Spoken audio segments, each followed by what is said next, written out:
Long before dawn, mist coiled over the rolling hills of the Cotswolds, blurring the line between past and present. The old Ashford estate stood silent at the edge of the village, its stone walls weathered by rain and time, its windows blind with dust. Somewhere inside, Edward Ashford sat alone beside the cold hearth, a mug of untouched tea cooling between his hands. He stared at the flickering candlelight, lost in memories that would not let him rest. Outside, the world whispered of curses. Stories about the estate had spread for generations, haunted halls, family shame, and now, a wild white horse that prowled the boundaries at night. This latest rumor had a pulse all its own, growing stronger with every telling in the village pub and the morning market. A sharp knock rattled the front door. Edward flinched, setting the mug aside, and hobbled across the creaking floorboards. His left leg, still stiff from a shrapnel wound, ached with each step. He opened the door to a chill wind and the sight of a young farmhand, breath fogging in the air, eyes wide with excitement. "Mr. Ashford, did you hear? That white stallion's back. Smashed through old Barrett's fence last night, nearly sent a lorry spinning off the road." The boys' words tumbled over each other. "Some folks say it's the devil himself." Edward just nodded, shutting the door gently. He'd heard the same tales. For weeks now, livestock fences had been trampled, gardens ruined, dogs sent into frenzies at the sound of distant hooves. At first, Edward dismissed it as village gossip, but now, even the most rational voices seemed shaken. The rumors crawled through the village, winding tighter around his own solitary life. He moved to the window and peered through the grime. Across the field, a handful of villagers gathered at the gate, gesturing and shouting. Someone held up a battered pitchfork, another waved a crumpled newspaper with headlines screaming about the curse of Ashford Hill. Edward could see Inspector Hale among them, tall and severe in his dark coat, already laying down the law with cold efficiency. He watched as Hale called out, "Whoever captures that beast will get 50 pounds. We can't have wild animals threatening decent folk." A cheer went up, but Edward saw the fear behind it, the way eyes darted toward his estate, as if the curse might leap out at any moment. Turning away, Edward's thoughts drifted to the war. There were times in Afghanistan when the sound of hooves, or a distant explosion, could send him spiraling back into old horrors. Now, those memories gnawed at him, leaving only their ache and a sense of something lost. He let out a long, shaky breath. Later that afternoon, Edward limped into the village to buy bread and tobacco. As he entered Clara's cafe, conversation stopped. Every gaze shifted his way, some curious, some hostile, others wary of the old Ashford name. He kept his head down and ordered tea. Behind the counter, Clara Whitmore moved with practiced ease, ignoring the whispers. She placed his cup in front of him and gave a faint smile, eyes soft but searching. "Edward, have you seen it yourself?" she asked quietly. He hesitated, then shook his head. "Only the tracks. Big as dinner plates."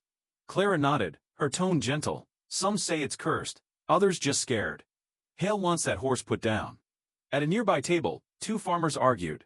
"It's a menace," one spat, slamming his fist on the wood. "Nearly ran over my boy." "Or maybe it just wants to be left alone," another muttered, glancing at Edward. The undercurrent was clear. Outsiders, human or animal, were never welcome here. As the afternoon waned, Edward returned home through muddy fields. The sky hung heavy and gray, the horizon bleeding into mist. Near a break in the old stone wall, he spotted something. Hoofprints, deep and fresh, weaving through wild brambles. He crouched, fingers brushing the cold earth, and felt a strange pull in his chest. A sudden snort broke the silence. He looked up. There, half shrouded by tangled hawthorn, stood the white stallion, muscles taut, mane wild, eyes fixed on Edward with an intensity that froze him in place. For a moment, the world shrank to just the two of them. In Albion's gaze, Edward saw not rage, but a wild, wounded intelligence, the same haunted look he'd seen in the eyes of soldiers under fire, desperate for escape yet bound by something unseen. The horse stamped, nostrils flaring, then wheeled and vanished into the mist. Edward's heart pounded. He realized, with a jolt, that he'd been holding his breath. He exhaled slowly, feeling the familiar ache of old scars, not all of them physical. That night, as darkness settled over Ashford Estate, Edward lay awake listening to distant thunder and the whispers of villagers echoing through the stone walls. In his mind, the image of Albion remained, untamed, hunted, but not yet broken. He sat up, gripping the edge of his bed, a new resolve forming. Maybe he wasn't the only soul here haunted by war. Maybe, for the first time in years, he wasn't entirely alone. Outside, the wind howled, and somewhere in the shadows, Albion ran free, unaware that by morning, a price would be on his head, and the whole village would be hunting ghosts. Morning sunlight crept across the faded wallpaper of the Ashford Manor, doing little to dispel the cold that lingered in the halls. Edward dressed quietly, the ritual almost mechanical, collar buttoned, sleeves rolled to hide old scars. Today was the dreaded family dinner. a tradition he could not avoid, no matter how much he wished to remain invisible. Outside, birds flitted between the bare branches, singing with an optimism that felt almost mocking. He made his way through the dusty corridors and out to the gravel drive, where a sleek black car was already waiting. The Ashford crest gleamed on the door, an echo of a more prosperous era. Edward climbed inside, settling back against cracked leather seats, his thoughts drifting uneasily to what awaited him. At Lady Victoria's residence, the grandeur was suffocating. Gilded mirrors and oil paintings lined the halls, every inch a reminder of the family's noble roots and relentless pride. Servants moved like shadows, never meeting Edward's gaze, as if his presence alone tainted the air. In the dining room, the table was set with silver cutlery and crystal glasses, polished to a mirror shine.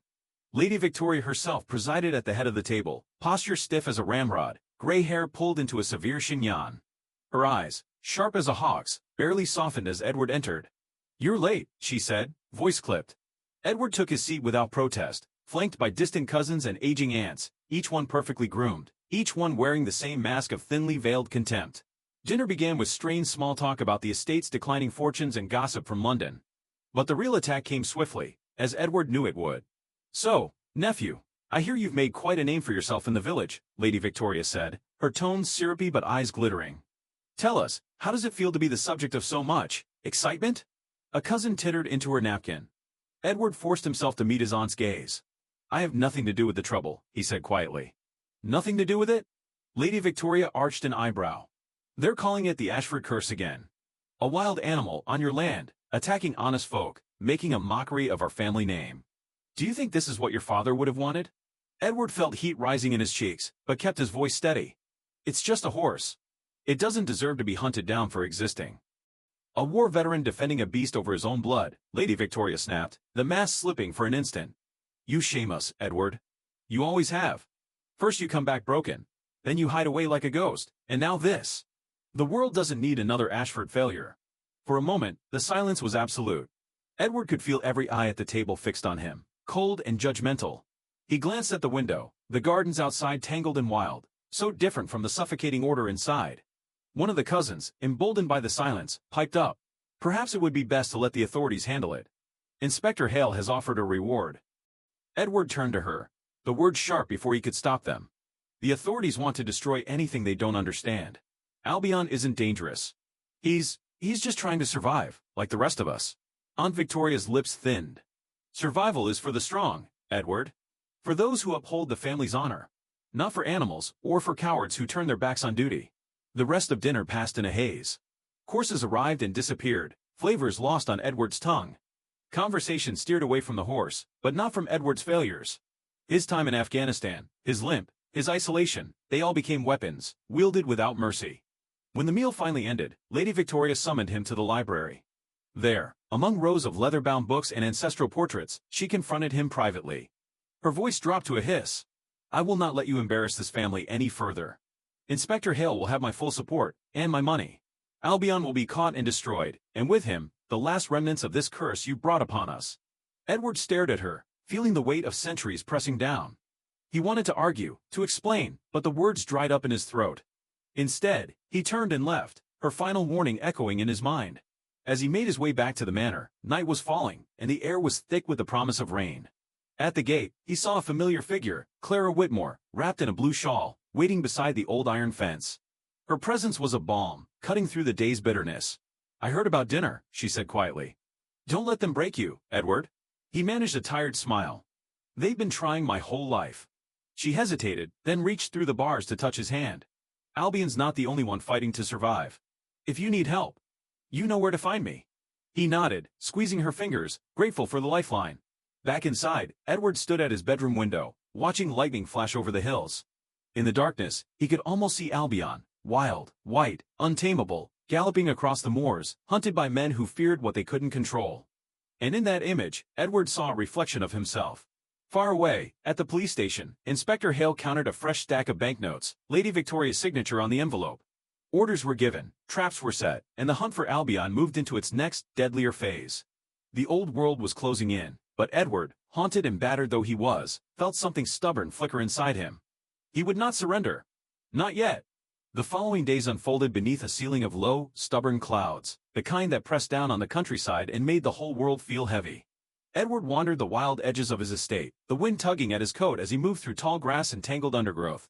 Each step on the uneven earth reminded him of the war, the way a simple walk could shift into a silent patrol, senses on edge, scanning for threat or hope.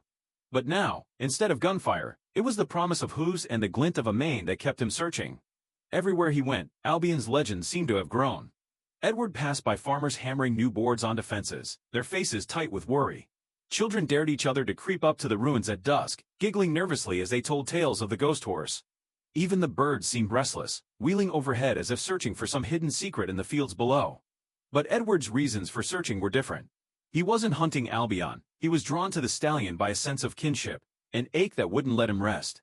In the early hours, while the village still slept, he'd slipped through gaps in the old stone walls, a pocket full of apples in hand, and let his instincts guide him. One morning, a sharp wind rattled the branches as Edward crested a hill overlooking the southern pasture.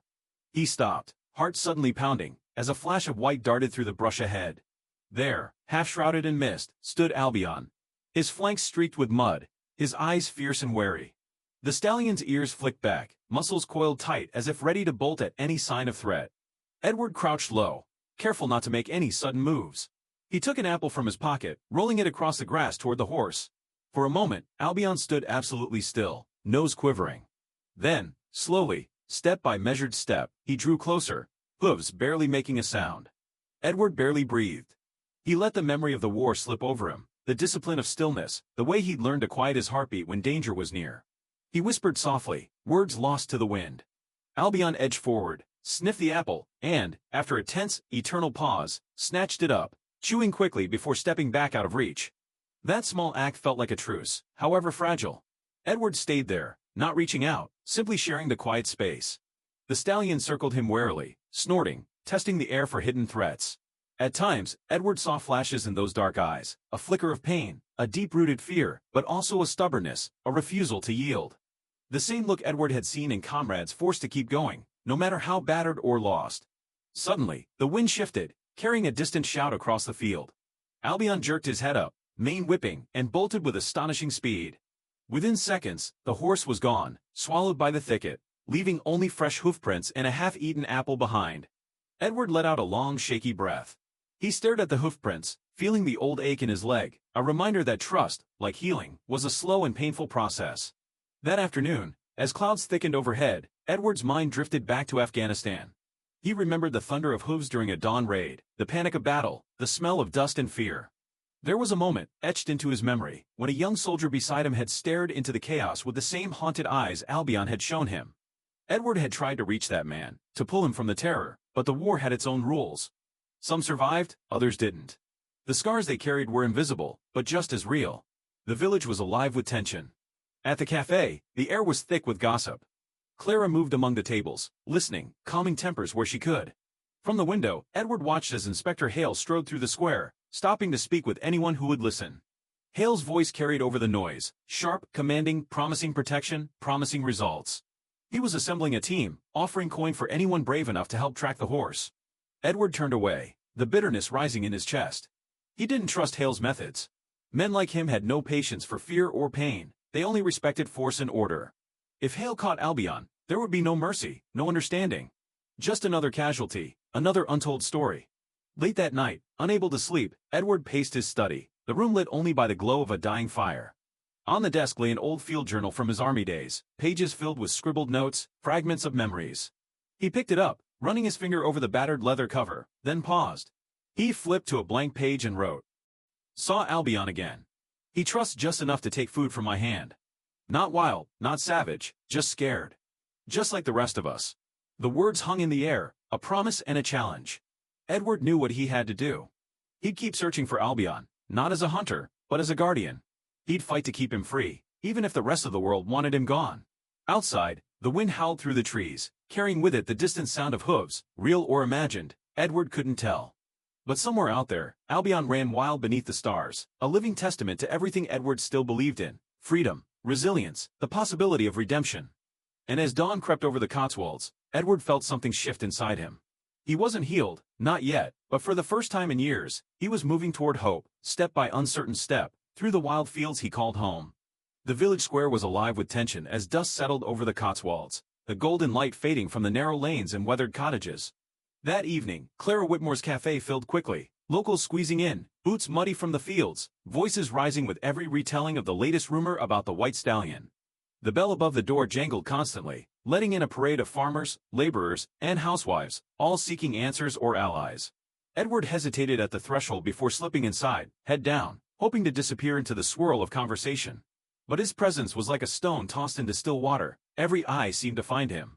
He kept to the back, taking a corner seat beneath an old photograph of Ashford Estate from better days.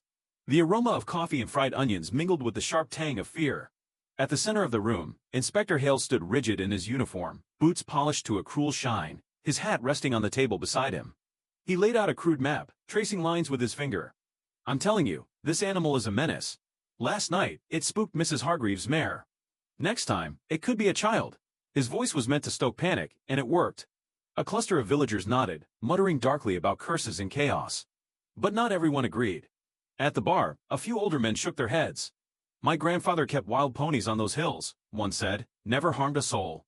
"It's not the horse we should fear, it's the ones eager to see blood," another chimed in, his eyes flicking toward Hale. Clara moved with confidence through the crowd, her sleeves rolled up, hair falling loose as she refilled cups and calmed nerves. When she reached Edward's table, she set down his coffee and met his eyes. "Are you all right?" she asked, her voice low. He managed a half-smile, grateful for her steady presence. "I'm used to being the outsider," he murmured. Before Clara could reply, the voices at the center of the room surged. "Let's organize a hunt," barked one of the younger men, red-faced from drink. "We'll catch that beast and be rid of it for good." Hale slammed his palm on the table. "That's exactly what we're doing. Saturday at dawn. Bring what you can, dogs, lanterns, traps. There'll be a reward for whoever brings him in, dead or alive." The pronouncement sent a ripple through the crowd, some with grim approval, others with anxious glances at Edward. Clara raised her chin and stepped forward, placing herself between the inspector and the villagers. "You all know Edward," she said, her voice ringing out. "He served his country, and he's not the kind to bring trouble to your doors. Albion hasn't hurt anyone. He deserves a chance." Hale's jaw tightened. "Compassion is a luxury we can't afford, Miss Whitmore. That animal is unpredictable, and so is anyone who defends it." A hush fell over the cafe. All eyes flicked between Clara and Edward, searching for a sign of guilt or courage. Thomas Whitmore, barely 17, stood abruptly from the corner where he'd been listening, fists clenched at his sides. "I want to help Edward," he blurted, voice cracking but earnest. "I know those hills better than anyone. We can track Albion, keep him safe. Please, let me try before you send in the dogs and guns." A few villagers laughed, but others hesitated, remembering Thomas's skill with horses and the quiet pride he took in his work. Inspector Hale snorted. "Stay out of it, boy. This is police business now." Clara reached out, placing a steadying hand on her brother's shoulder. "You're braver than most grown men here," she whispered. As the meeting broke up, the room splintered along invisible lines, those eager for the hunt and those troubled by what it meant. Some avoided Edward's gaze, while others gave a nod of respect or a quiet word of encouragement. He felt the weight of their expectations pressing on his shoulders, heavier than any military pack. When the cafe finally emptied, Clara found Edward nursing his cold coffee. "They're scared," she said softly. "But not everyone wants blood. If you stand up for Albion, maybe others will find their courage too." Edward looked at her, the scars and fatigue of war etched deep in his features. "Sometimes, fear is easier to follow than hope," he replied. Clara reached across the table, her hand warm against his. "You're not alone, Edward. I'll stand with you. Thomas too." He nodded, grateful, but fear gnawed at him. He knew the next days would test them all.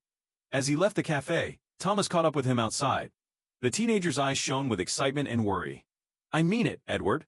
I'll help however I can." Edward put a hand on his shoulder, searching for the right words.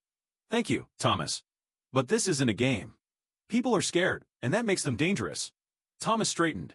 "So am I," he said, voice steady now. "But I'm not backing down." The night air was cool and sharp as Edward made his way back toward the manor. The village behind him buzzed with whispers, some urging caution, others stirring anger. Up ahead, the hills loomed, shrouded in mist. Somewhere out there, Albion was running free, unaware that a deadline had been set on his life. From his study window, Edward watched lanterns bobbing through the night as villagers prepared for the hunt. For the first time, he realized just how high the stakes had become, not just for the horse, but for the fractured heart of the village itself.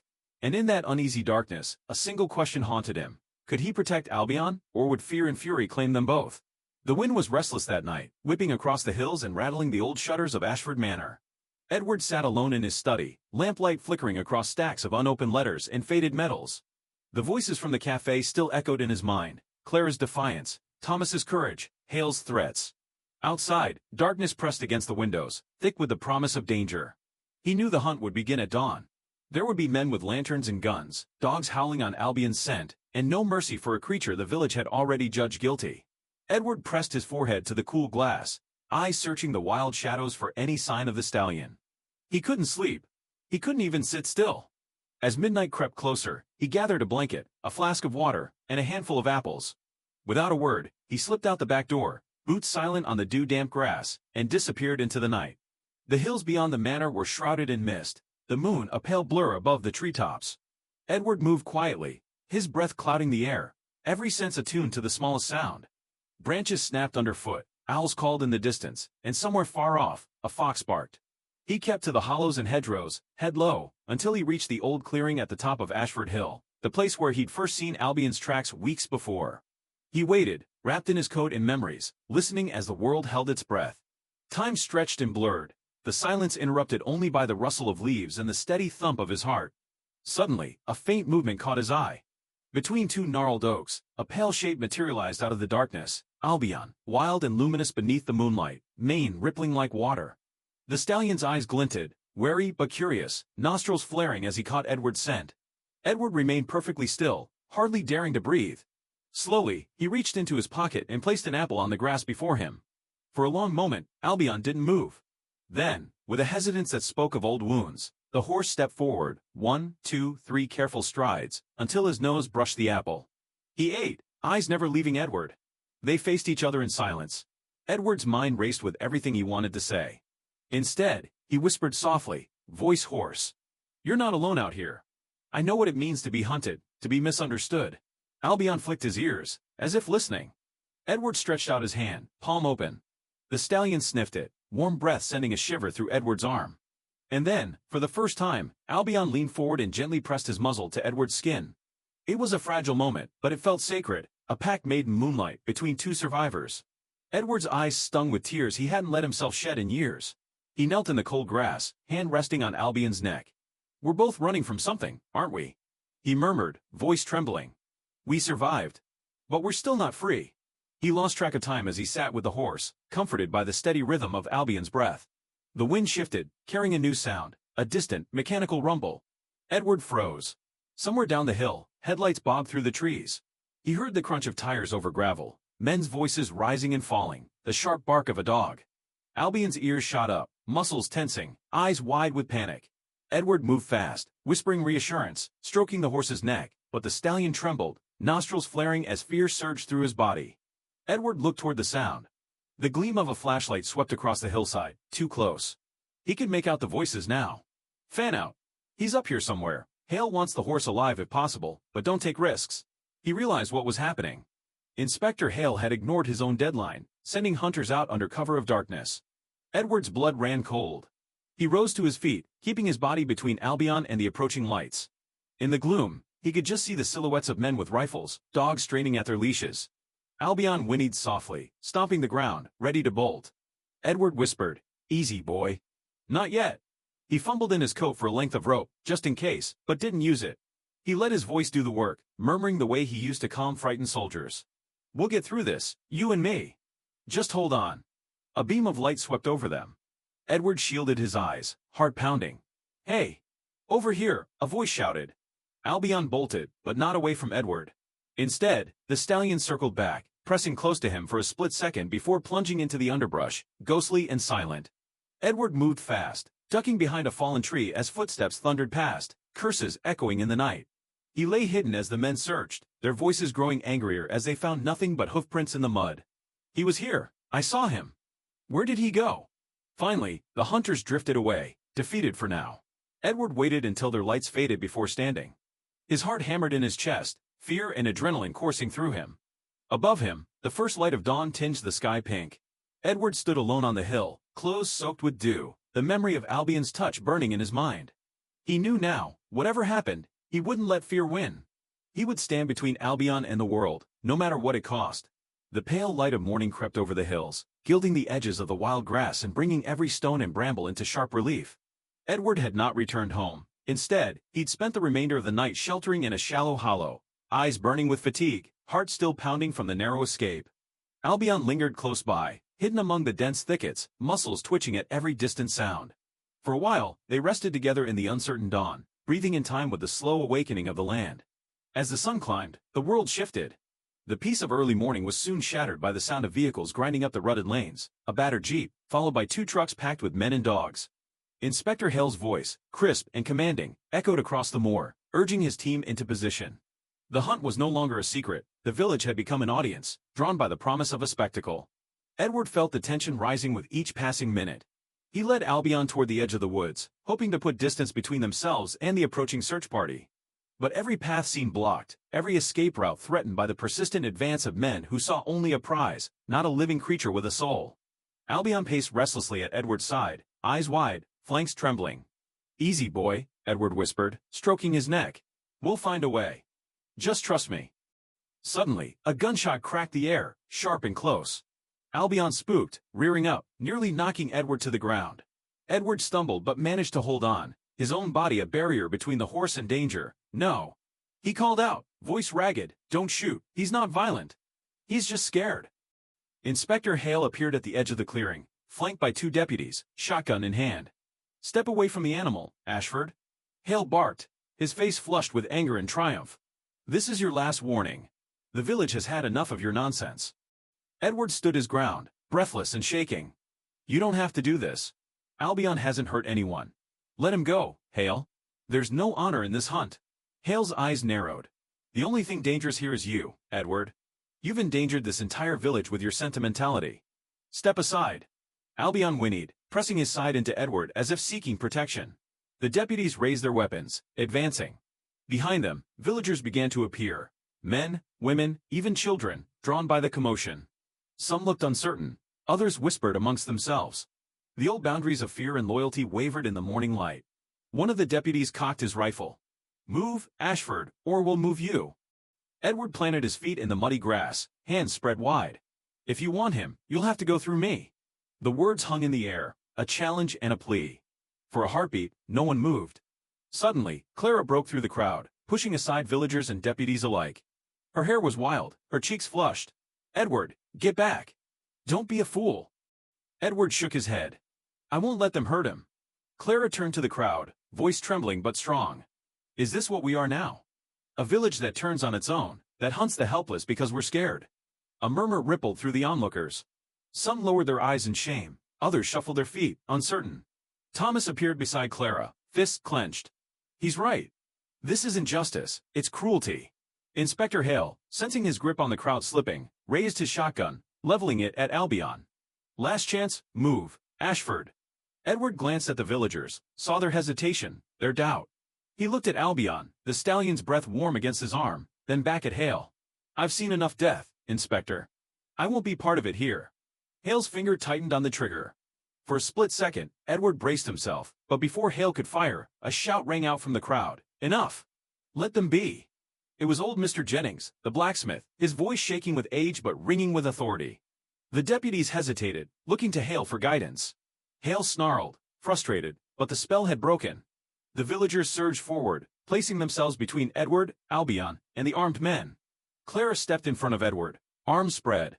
"You want to hurt someone? You'll have to go through all of us." A tense silence fell.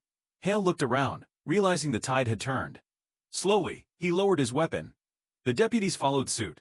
Edward exhaled, relief and disbelief mingling in his chest. Albion trembled, but didn't run. Edward pressed his forehead to the horse's neck, whispering gratitude, barely able to process what had just happened. Around them, the villagers gathered, no longer just spectators but participants in a choice that would define their community. For the first time, they saw not just a wild horse and a broken soldier, but 2 living beings refusing to surrender to fear. Inspector Hale stared at Edward, eyes cold and calculating. "This isn't over," he said quietly, before turning away, pushing through the crowd and vanishing down the lane. The villagers drifted away in 2s and 3s, some offering Edward a nod or a word of encouragement, others lost in their own thoughts. Clara hugged Edward tightly.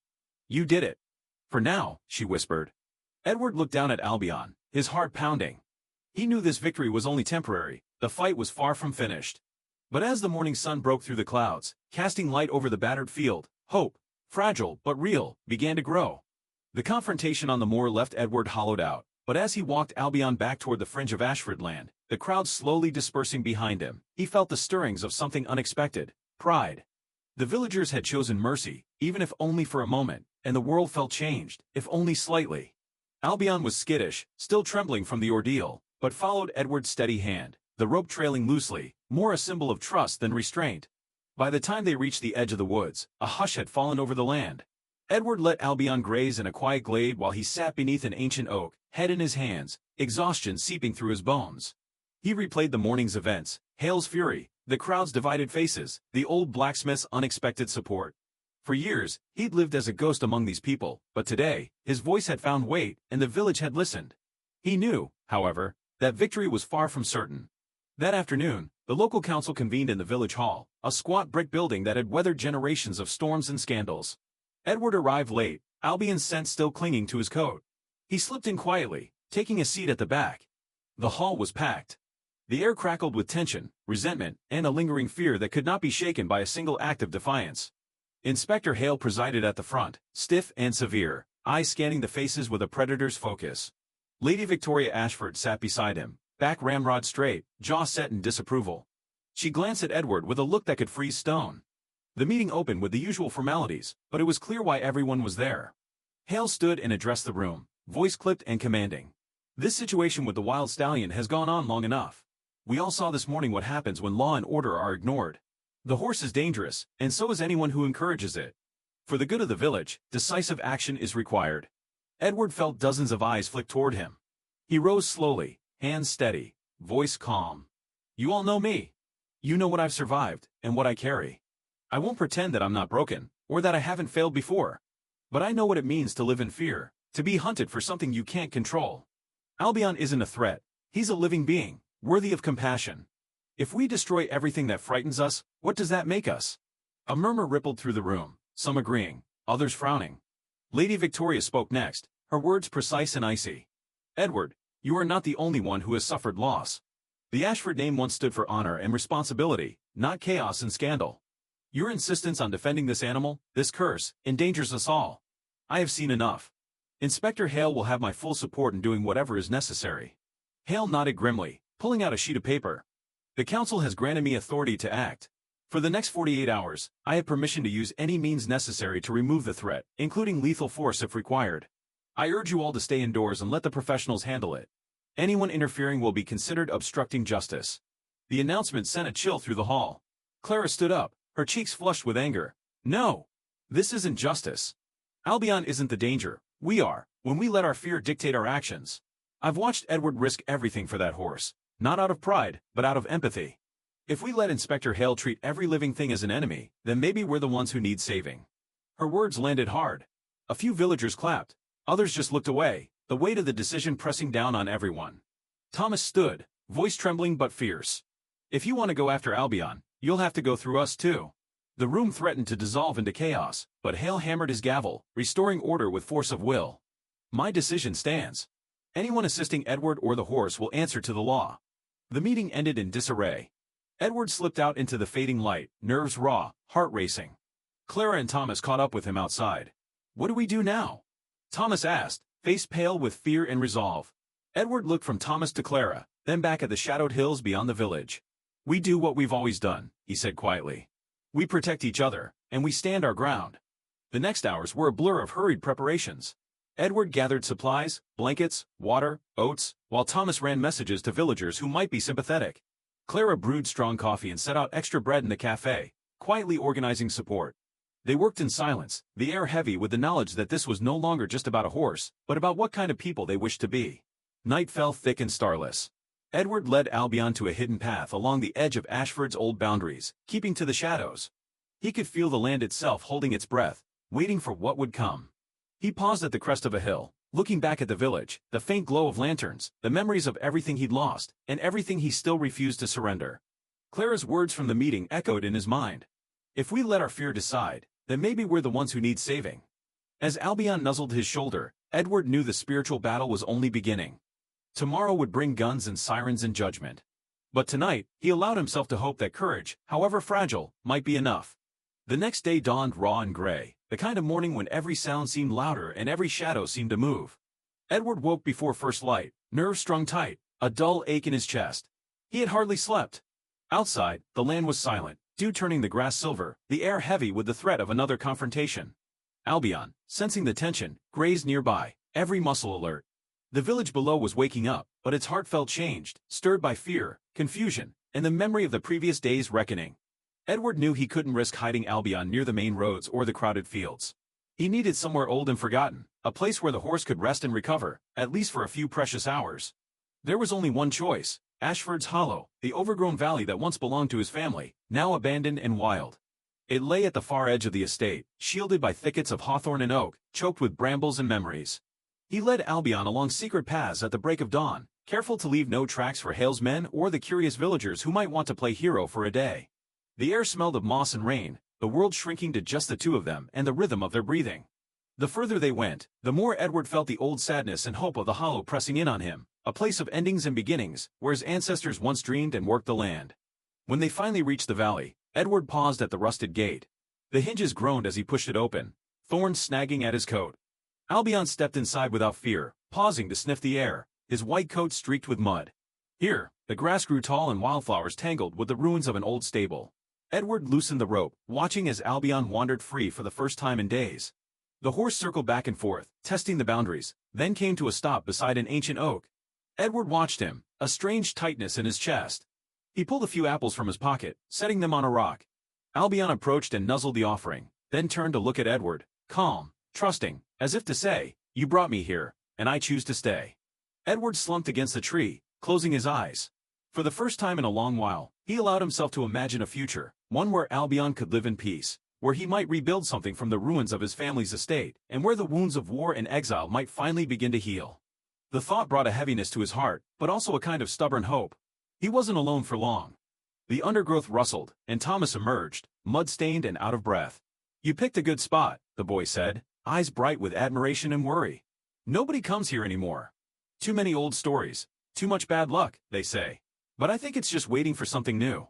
Edward smiled, motioning for Thomas to join him. Together, they checked the old stable, brushing away cobwebs and clearing space for Albion to shelter if the weather turned. Thomas worked with quiet determination, eager to prove himself useful. They found an old trough and hauled buckets of water from the creek, sweat and laughter mingling for a moment, easing the pressure of the hunt. Later, Clara arrived with a basket of bread and cheese, her face pale but resolute. She moved quickly, setting out food and water, checking Albion for injuries, her hands gentle but sure. When she looked at Edward, her eyes were full of unspoken worries, and a fierce, unwavering loyalty. "Word is out," she whispered. "Some of the villagers are with us, but others are scared. Hale's not giving up. He's doubled the patrols and promised a reward to anyone who gives him a lead." Edward nodded, brushing straw from his jacket. "We'll stay hidden as long as we can. If Hale finds this place, we'll have to move again." Clara touched his arm, her voice trembling. "You can't do this alone. Let us help." He squeezed her hand, grateful for her strength. "I don't know how this ends," he admitted. "But for now, this is the only home I can offer." As afternoon faded into evening, they worked together, clearing brush and mending fences. Albion seemed content, grazing under the shade, his ears flicking at every distant sound but never wandering far. The sun set in streaks of gold and violet, painting the old stones of the valley with a promise of something new. That night, as the others slept in the barn, Edward lay awake beneath the stars. He listened to Albion's steady breathing, the quiet murmur of Thomas's dreams, the soft footsteps of Clara keeping watch by the window. The valley felt both haunted and blessed, alive with possibility and danger. Somewhere out there, he knew Hale was plotting, waiting for the right moment to strike. But in the hollow, for just one night, Edward allowed himself to believe in second chances. Before dawn, Albion approached, nuzzling Edward's shoulder. The stallion's eyes were soft, unafraid. Edward reached up, his fingers threading through the tangled mane, and whispered, "You're free now. At least for a little while." And as the first light crept over the hollow, Edward rose to meet the day, not with fear, but with the stubborn hope that maybe, just maybe, this battered corner of the world could be a place of healing for them all. Winter came early to the Cotswolds that year. By nightfall, a biting wind swept across Ashford's Hollow, scattering dead leaves and rattling the branches overhead. Clouds gathered low and menacing, and by midnight, snow began to fall, soft at first, then thick and relentless, blanketing the wild valley in silence. In the cramped shelter of the old stable, Edward shivered under a threadbare blanket, listening to the rise and fall of the storm. Each gust rattled the doors, sending powdery drifts through every gap and crack. Albion sensed the danger too. The stallion paced the stable's length, stamping his hooves, white coat ghostly in the flickering lantern light. Thomas dozed by the fire, curled in a pile of hay, while Clara kept watch at the window, eyes scanning the darkness for any movement beyond the trees. Every creak and howl of the wind felt loaded, as if the storm itself were warning them to stay hidden. Edward's fever started with a chill in his bones, but soon it burned through him, turning the world strange and hazy. He tried to ignore it, but his hands trembled and his skin felt clammy and cold. Clara noticed first, her brow furrowing with worry as she pressed a cool cloth to his forehead. "You're burning up," she murmured. "You should rest." But there was no true rest. Dreams and memories tumbled together, snatches of gunfire, the blinding sun of Afghanistan, the sharp smell of blood and fear. He woke gasping, the stable spinning around him, unsure whether he was in the valley or thousands of miles away. Albion nickered softly and pressed his muzzle to Edward's shoulder, as if to anchor him in the present. Outside, the storm only grew worse. The world vanished into a wall of white, and soon the creek swelled, threatening to flood the low ground. Clara and Thomas did their best to block the gaps in the stable and pile hay around Edward for warmth. At one point, the wind tore a shutter loose, sending a blast of icy air into the room. Albion reared up, hooves striking the door, and Clara rushed to calm him. Sometime after midnight, there was a loud crack. The ancient oak at the edge of the hollow split and crashed down, barely missing the barn. The thunder shook Edward from his feverish sleep. He struggled to sit up, dazed and weak, but Clara pushed him back down. "Don't move," she ordered. "You'll make it worse. We have to get through this night." But then, over the roar of the wind, came another sound, a muffled shout, the crunch of boots on snow. Thomas peered through a crack in the boards. "Someone's coming," he whispered, fear sharp in his voice. Clara pulled on her coat and slipped outside, disappearing into the blizzard. Minutes crawled by, each one sharper than the last. Edward fought the urge to rise, his vision swimming. The fever had left him helpless, his body foreign and weak. Only Albion's presence kept him tethered, the stallion refusing to leave his side, nudging him whenever he threatened to drift away. The barn doors banged open, admitting a rush of snow and wind. Clara stumbled inside, soaked and shivering, but not alone. She had brought old Mr. Jennings, the blacksmith, and his grandson. "We saw the smoke," Jennings wheezed, "and figured you'd need help with the storm coming down like this." Without a word, they set to work, reinforcing the doors and stoking the fire. The small stable became crowded, warm with the heat of bodies and resolve. Albion, still unsettled, watched each newcomer closely, but allowed them near when he saw Edward's faint nod. Thomas helped the blacksmith tend the horses, hauling water and gathering fresh hay. Jennings' grandson, barely older than Thomas, marveled at Albion's size and grace, whispering, "Never seen a horse like this, not in all my days." The words lifted some of the tension, a sliver of hope in the freezing dark. But the real miracle came just before dawn. Edward's fever finally broke. He woke to the gentle touch of Clara's hand, the stable bathed in the pale blue glow of a new day. His mind was clear for the first time in hours, the nightmares faded into memory. He saw Albion standing over him, protective and still, and realized that the horse had remained by his side through the worst of the night, refusing food or rest, as if determined to keep watch. Thomas beamed with pride. "He wouldn't leave you, not for anything."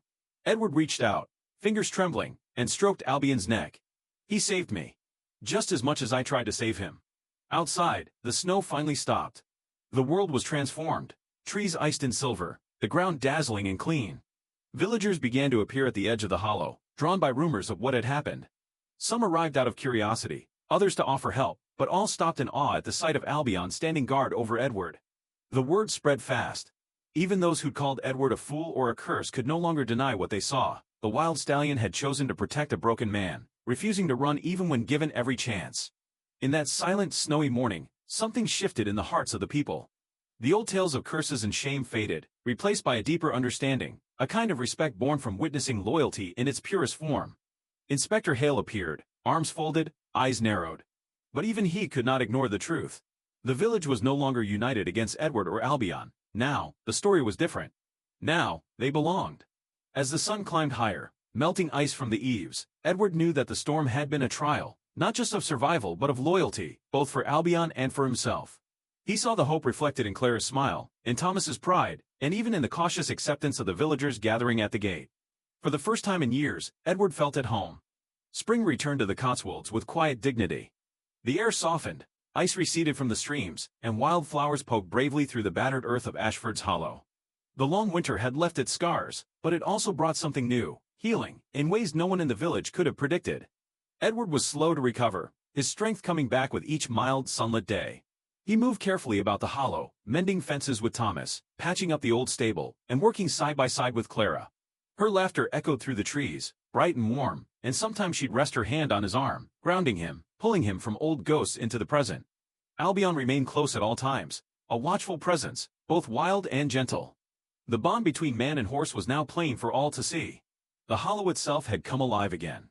Villagers trickled down the winding paths, no longer drawn by anger or fear, but by simple curiosity. Some brought buckets of oats, or helped Thomas clear brush. Mothers led their children to the fence line, pointing out Albion with awe. He chose to stay, even when he could have run. They'd whisper, as if it was the greatest magic of all.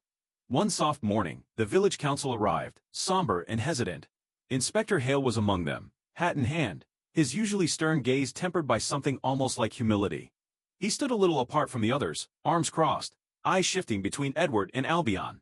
Lady Victoria came as well, resplendent in her widow's black. Her face was unreadable, but the tight line of her mouth spoke volumes. Edward met her gaze, unafraid for the first time in years. There was no anger in his heart now, only a kind of weary understanding. The villagers gathered beneath the budding trees, the air thick with the scent of wet grass and hope. Edward stood beside Albion, Thomas at his shoulder, Clara at his side. Inspector Hale stepped forward, clearing his throat. "The council has met," Hale said, his voice carrying across the hollow. "We've discussed the matter of Albion, the Ashford estate, and recent events." He paused, searching the crowd for support, then continued. "There are some who would prefer the old ways, who think danger is best met with force. But after what we've all seen, after the storm and the loyalty displayed, I can't in good conscience continue this hunt. Albion is not a threat. He's a part of this place now, as much as any of us." There was a stunned silence, then a ripple of relief and cautious applause. Edward felt a wave of emotion break over him, fierce and unexpected. For so long, he had braced himself for rejection, for another battle. Now, finally, the village had chosen acceptance over fear. Lady Victoria spoke, her voice softer than he'd ever heard it. "Edward, you've shamed this family with your stubbornness. But you've also shown us something I thought was lost. Perhaps there's a new kind of honor in protecting what others would destroy." For a moment, Edward saw the flicker of the past in her eyes, the love she'd once had for his father, the pride she'd worn like armor. He nodded, not trusting himself to speak. Clara squeezed his hand, tears shining in her eyes. "You did it," she whispered. "You brought Albion home. You brought us all home." As the meeting ended, children broke away from their parents to stand at the fence, hands outstretched. Albion approached, nostrils flaring, and, slowly, gently, allowed their small hands to brush his muzzle. Laughter filled the air, pure and bright. Even the most hardened hearts softened at the sight. Thomas grinned, breathless with joy. "We should open the hollow," he said. "Let people come. Let them see what's possible when you give something wild a chance." Edward looked out over the land, once lost, now alive with hope and new beginnings. He nodded, a deep contentment settling inside him. "Let's do it. Let's make this a place for everyone." And so, that spring, Ashford's Hollow became more than just a refuge for a haunted man and a wild horse. It became a sanctuary for the entire village. Children ran in the grass, elders told stories in the sun, and Albion ran free, his mane shining silver in the light. The old wounds of the community slowly began to close, replaced by laughter, by forgiveness, by a sense of shared future. Inspector Hale visited sometimes, always unarmed. He would stand at the edge of the field, watching Albion graze, and offer Edward a silent nod, one soldier to another, adversaries turned allies by the hard lessons of survival. Lady Victoria visited too, never staying long, but always leaving a fresh bouquet at the old family grave by the oak. She and Edward spoke little, but each time she left, her footsteps seemed lighter. Edward found his own peace in small things, morning sun on his face, Clara's hand in his, Thomas's stories and plans, Albion's shadow always nearby. He learned that healing wasn't sudden, and acceptance wasn't easy. But it was possible. And that was enough. One misty dawn, as villagers gathered for the first spring festival in years, Albion galloped to the top of the hill, rearing in the golden light.